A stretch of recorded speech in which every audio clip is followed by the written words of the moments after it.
जोरदार हंगामा किया और हालात ये हुए कि राज्यपाल अपना अभिभाषण भी नहीं पढ़ पाई। विरोध सिर्फ इसलिए क्योंकि सरकार जो है वो कुंभ को लेकर गंभीर है। सरकार ने तय किया है कि बड़ी से बड़ी संख्या में लोग कुंभ में पहुंचे। खाली विरोध करना है, सिर्फ विरोध के नाम पर विरोध। हाँ, बिल्कुल सही है। ये विरोध के नाम पर विरोध हो रहा है। और जहाँ तक ये है, सरकार सभी प्रकार के विषयों पर गंभीर है। और जहाँ तक कुंभ के बारे में बात आ रही है, तो इसके बारे में मैं ये कहना चाहूँगा कि एक पंक्ति हम लोगों को सिखाई गई कि मुख पे जाति पंथ की भूल कर बिना बात हो, भाषा प्रांत के लिए कभी ना रक्तपात हो। तो आज जो 2-3 मुद्दे आए, उसमें एक मुद्दा ये भी था जिसमें क्षेत्रीय भाषाओं को लेकर के विरोध किया गया। तो ये सारी भाषाएं जो हैं वो हमारे यहाँ की संस्कृत भाषा से निकली हुई हैं। एक एक भाषा कई प्रकार से बोली जाती है। हमारे यहाँ कहावत भी है जो बिल्कुल सही है, कोस कोस पे पानी बदले और 4 कोस पे बानी। तो वो ऐसे ही नहीं है, वो आज की बनी हुई नहीं है। लेकिन जो विरोध कर रहे हैं वो केवल विरोध कर रहे हैं। तो हमारे यहाँ का जो कुंभ जो हो रहा है, इसकी व्यवस्थाएं बहुत ही ज़्यादा है। लेकिन लोगों के अंदर 2014 के बाद से जो एक धार्मिक प्रवृत्तियाँ पैदा हो गई कि अब हम अपने देवी देवताओं के दर्शन करें या घर से निकलें, इसके लिए लोग अपनी योजना बना के आ रहे हैं। अब किसी एक स्थान पर कुंभ की भौगोलिक संरचना प्रयागराज की इस प्रकार से है कि वो उस स्थल को नहीं बढ़ाया जा सकता। वो नदियों से सभी तरह से घिरा हुआ, व्यवस्था हो रही, चल रही, लेकिन कुछ लोगों को केवल अव्यवस्थाएं दिख नहीं रही। अभी वो कुंभ की अव्यवस्थाएं देख रहे हैं, कुछ और हो रहा होता तो उसको अव्यवस्थाएं। ये लोग ये सोचे कि जब से योगी जी यहाँ पर आए हुए हैं, जब से मोदी जी आए हैं, इनको कभी किसी काम की इन्होंने कभी प्रशंसा कर पाई, कभी नहीं कर पाई। इनको विरोध करना है तो विरोध के लिए विरोध करना है, यही सत्य है। ठीक है, राज्यपाल का भाषण चल रहा था, जिस तरह का आचरण सदन में तमाम मेंबरों ने दिखाया, खासकर के विपक्ष ने, बहुत लंबे समय तक हम लोगों ने अपने विधानसभा कवर की, इस तरह का माहौल नहीं दिखता था। देखिए, विरोध हो जाना वो भी ठीक है। राजनीति में विरोध आप अगर अपोजिट पार्टी में है तो करेंगे ही, लेकिन कुंठा हो जाना कि किसी भी बात पे लेके विरोध और किसी भी चीज़ का विरोध, कितने गलत प्रश्न उठाए। आज की डेट में समाज को तोड़ने वाले सारे ही प्रश्न केवल विपक्ष की ओर से आ रहे हैं। कहते ज़रूर हैं कि ये देश में समरसता होनी चाहिए, एकता होनी चाहिए, लेकिन इनके सारे कार्य देश विरोधी और देश को तोड़ने वाले हैं। आज अगर आप देखेंगे कि एक प्रश्न उठाया गया कि क्षेत्रीय भाषाओं के विषय में, ठीक है, यही समाजवादी पार्टी और मरहूम मुलायम सिंह जी हैं, 17 पिछड़ी जातियों को लेके आए थे। शुरुआत इन्होंने नहीं की थी, 17 पिछड़ी जातियाँ। तो वहाँ पर पिछड़ी जातियों को ये अगड़ी मिला रहे थे। लेकिन आज अगर उनकी भाषा की बात आ गई तो उस पर बुराई हो रही है। हाँ, दूसरी आपने सोशल मीडिया पर भी देखा होगा, और सभी राजनीतिक दल, ठीक है, इस बात को बड़े जोर शोर से कह रहे हैं कि 7200 करोड़ रुपए भाई योगी जी ने लगा दिए। तो योगी जी कोई अपनी जेब से पैसा लेके लगा रहे हैं? आप टारगेट करते हैं एक बहुसंख्यक समाज को जो अपनी संस्कृति को ना बचाए, उसके ऊपर परमानेंट आप उसके ऊपर हमला करते हैं। आज की डेट में भारत सरकार हमारे मंदिरों से 10 लाख करोड़ की अर्निंग करती है। भारत सरकार का आधिपत्य है हमारे मंदिरों पे। आज अगर हिंदू कह दे कि हमारा सारा पैसा वापस करो, हम वैसे ही राजा हो जाएंगे। कहाँ देगी सरकार? और जितने लोग ये हमारे दिए हुए पैसे का टैक्स खा के जितने पढ़े हैं, उस योगदान को आप नहीं देखते। आप 7200 करोड़ रुपया कह रहे हैं, अरे हमारा लाखों करोड़ तब भी बचता है, हम कहीं खर्च करें। क्यों लेते हो हमारे मंदिरों से पैसा भाई? किसने कहा? कौन सा कानून कहता है? आप और किसी धार्मिक स्थल से कोई पैसा नहीं वसूलते, आप केवल मंदिरों से पैसा वसूलेंगे। और उनके संस्कृति को जगाने के लिए अगर कोई काम होगा तो उसका विरोध करेंगे। आप एक बहुसंख्यक वर्ग को उस समय तक दबाने के प्रयास में है। विपक्षियों को मैं चेतावनी भी दूंगा, उस समय तक दबा रहे हैं जब वो विस्फोटक स्थिति में आ जाए, तुष्टीकरण के चक्कर में। तो ये अच्छा नहीं है।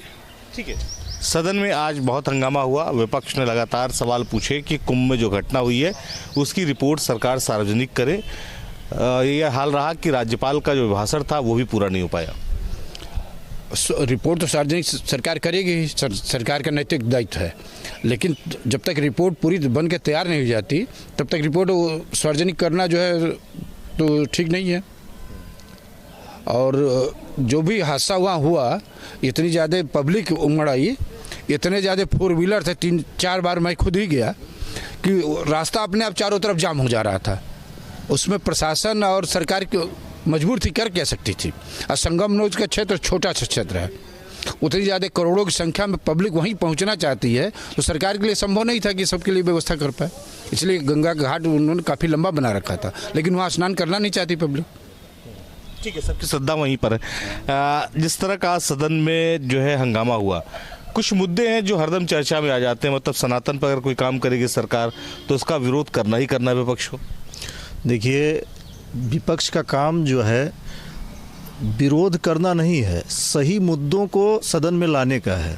अब जैसे सनातन शब्द जो है, ये सनातन शब्द पुरातन को सनातन कहा जाता है। ये कुंभ जो है आज से नहीं, बहुत पुरातन सभ्यता से माना जा रहा है, लगता आया है।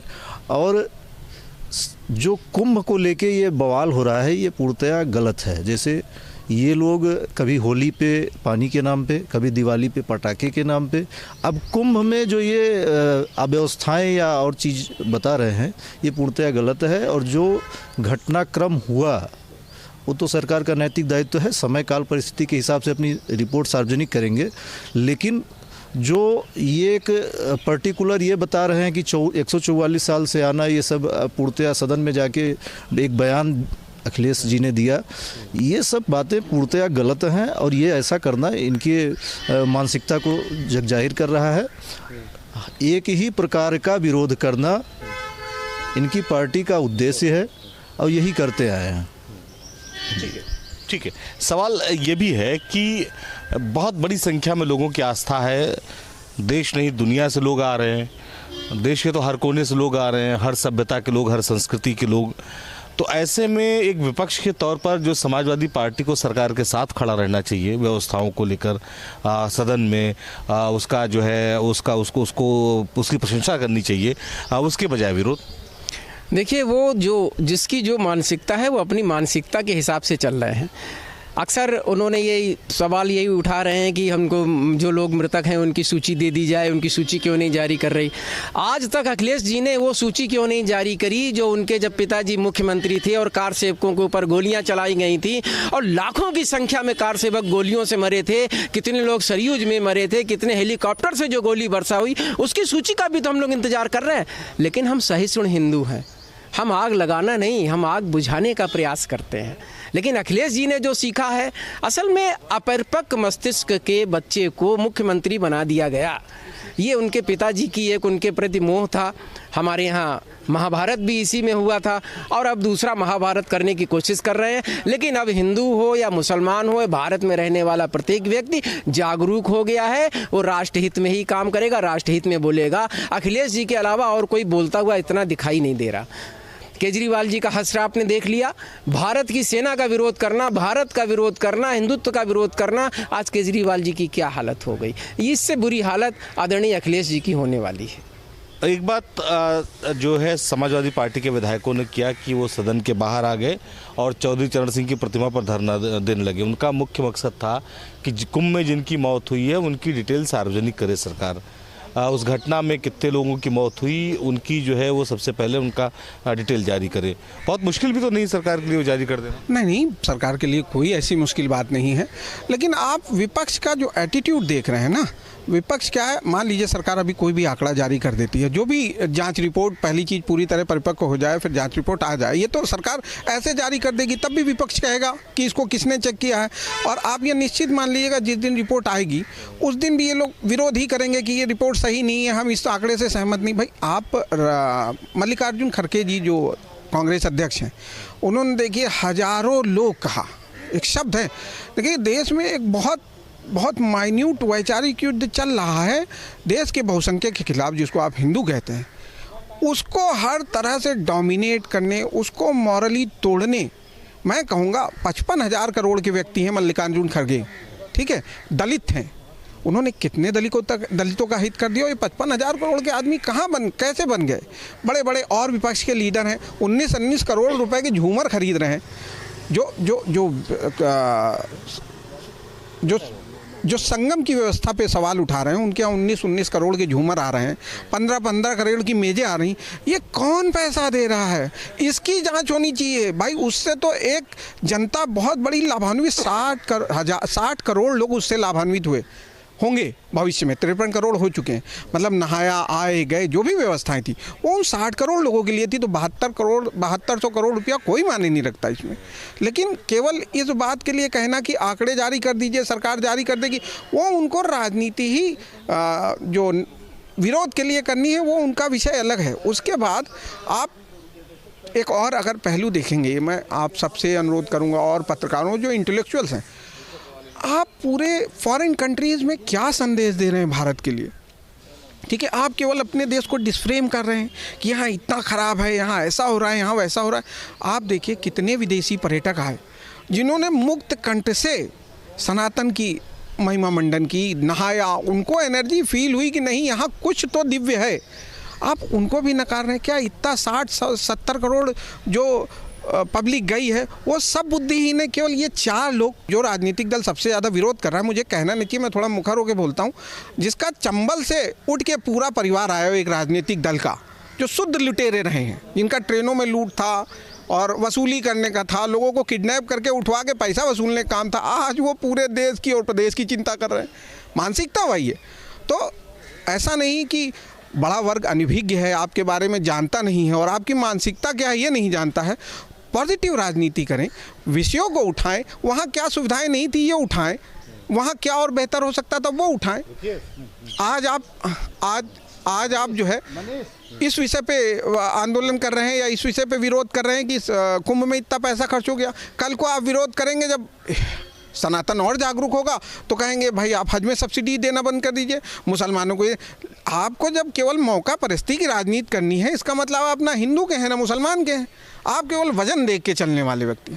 तो इन लोगों की बात को मेरे ख्याल से जनता इनरिलेवेंट मानती है और धीरे धीरे ये सब खत्म हो जाएंगे। देखिए, भीड़ तो प्रशासन ने पूरी तरह कंट्रोल करके ही रखा था। उसके लिए पिछले अनुभव के आधार पर अधिकारी लगे थे, पिछले अर्थ कुंभ में जो कार्य कर चुके थे उनको सरकार ने लगा रखा था। वो जैसे व्यवस्था बनती उसी हिसाब से बनाया। उन्होंने मेले का विस्तार किया, पार्किंग की व्यवस्था बनाई, ट्रेन और बसों की रुकने की व्यवस्था बनाई, गाड़ियों की व्यवस्था बनाई। लेकिन भीड़ के अनुमान से ज़्यादा धार्मिक जागरूकता आई हिंदू वर्ग में। वो जो है कुंभ मेले में सब हर देश से कोने कोने से लोग पहुँचने लगे।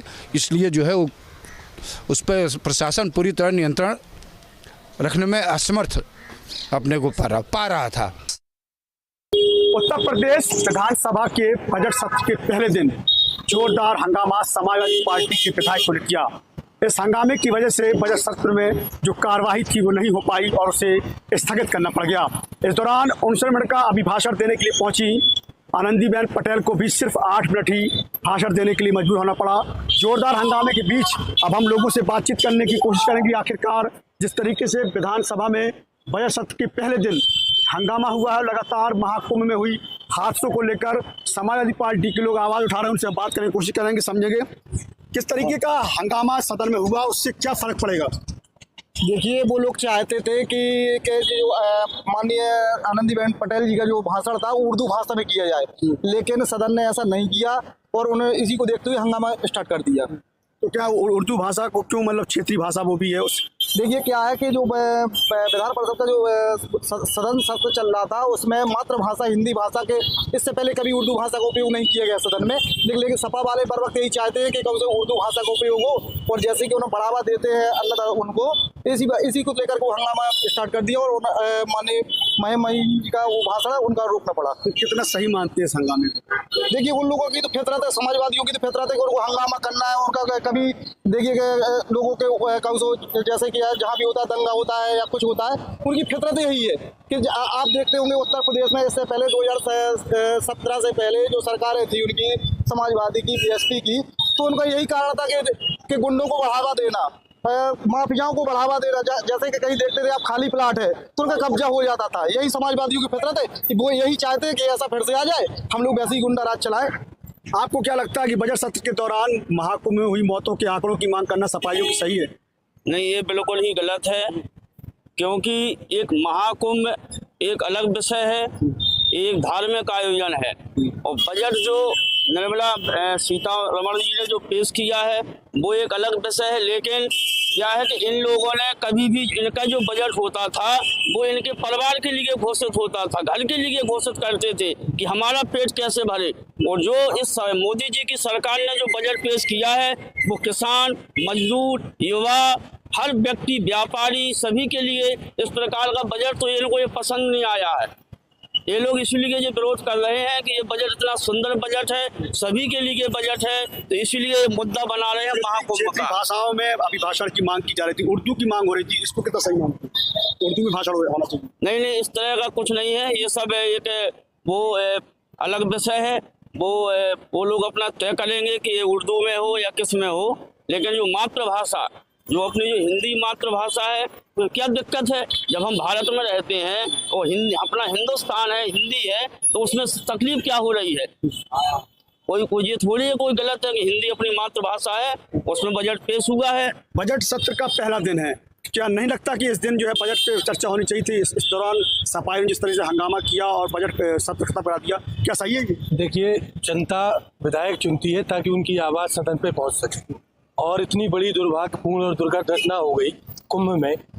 वहाँ जो है एक प्रश्न, कहीं ना कहीं लोग ये सोच रहे हैं कि हमारा व्यक्ति जो खो गया है वो मर गया है या जिंदा है।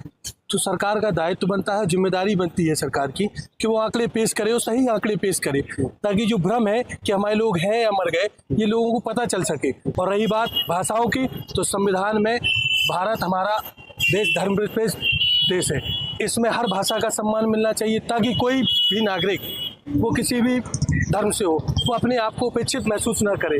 हर भाषा को उतना ही महत्वपूर्ण स्थान देना चाहिए, चाहे वो बुंदेली हो, उर्दू हो, हिंदी हो, अंग्रेजी हो, जो भी भाषाएं हो, चाहे वो तमिल हो, तेलुगु हो, हर भाषा का सब समानता रहनी चाहिए। क्या लगता है कि सदन का स्थगित हो जाना सही है? देखिए, ये इसको कतई सही नहीं कहा जा सकता। पहली बात तो ये है कि सत्ता पक्ष और विपक्ष एक शरीर के दो हाथ की तरह है। दायां हाथ सत्ता पक्ष है और बायां हाथ विपक्ष है, दोनों की जरूरत पड़ती है। लोकतंत्र के प्राण है विपक्ष, लेकिन विपक्ष जो रोल आज अदा कर रहा है वो ठीक नहीं है। आज उन्होंने जैसे गवर्नर के अभिभाषण का जिस तरह से उल्लंघन किया, विरोध किया, ये उस संवैधानिक संस्था का अपमान है जो राज्यपाल के रूप में विराजमान है। क्योंकि कभी भी जब भी सत्र चालू होता है तो राज्यपाल अभिभाषण करते हैं। आपको अगर कोई विरोध करना है, कोई बात करनी है, तो बाद में भी की जा सकती है, लेकिन ये सिर्फ विरोध के लिए विरोध करना ये गलत है। अब जहाँ तक रही बात कि कुंभ में क्या हुआ, ये तो अभी बाद में डिस्कशन हो सकता था।